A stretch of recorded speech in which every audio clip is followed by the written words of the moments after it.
Shiite population of the South in 1991. Okay. Now, the MK was designated in 1997, but every act of terrorism that you've described in your statements, at least when I was here in this room, were a long time before then. Were they designated in 1997 because that was part of an olive branch to Tehran, or because the State Department finally got around to looking at the actions taken in the 1980s and 1970s? I wasn't in the State Department in 1997 when the designation took place. I'm not quite certain of the reasoning to do so at that time. I'm sure the representative of the State Department at that time and subsequently can respond to your question. What I've been told is again and again that the MEKs on that list is an olive branch to Tehran. It's not working out real well. Colonel, do you have any insight as to why action was taken of all times in 1997?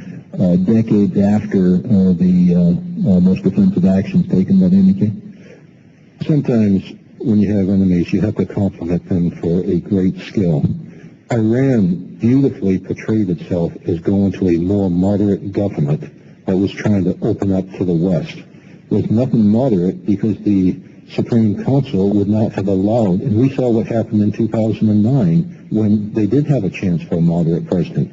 So they presented themselves as moderate, and in turn, we gave them the olive branch that you mentioned. Then when it was convenient for Tehran, then next thing you know, Ahmadinejad is now... So we twisted our semi-judicial or administrative determination for political reasons, and in this case, for the wrong political reasons. I totally agree. Does anyone else on the panel have a comment? Megan? And thank you very much. We have Mr. Carnahan with us, and you may proceed, Mr. Carnahan. Thank you, Mr. Chairman, and thank you to the panel. I apologize for missing some of your testimony. I had to step out for just a minute. I wanted to come back and start with Dr. Takei.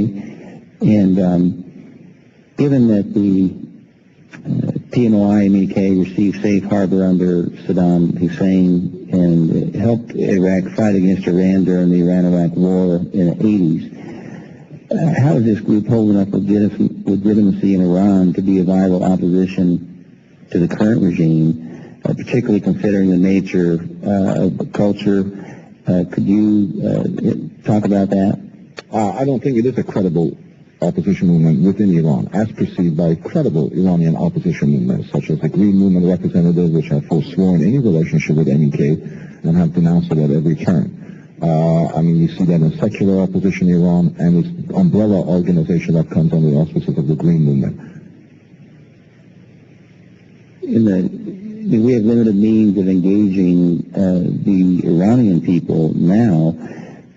How would U.S. support for the MEK affect the Iranian popular opinion in the U.S. and more broadly, how are there better ways that we can engage with the Iranian people and the Iranian opposition? I think the task at hand is how does the United States enable, empower the Green Movement in its attempt to create a democratic society in Iran and try to liberalize the Iranian government and in due course displace the theoretical regime that's in power. That's a key challenge that we have today.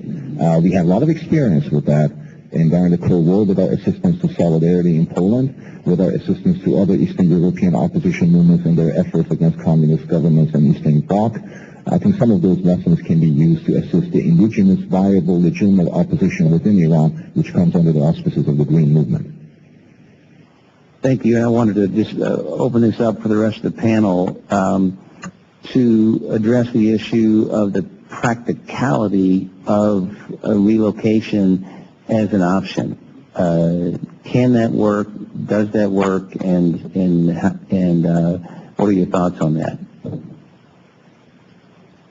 Let me start with Senator Casey, and we'll go down the line.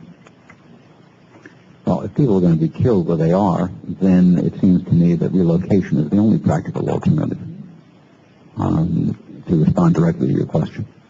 Also, to comment on something that Dr. Takei just said, There is, as far as I know, no example of any situation in which help to a dissident group in a totalitarian country was successful.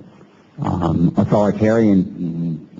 was not a totalitarian country at the time that we helped Solidarity.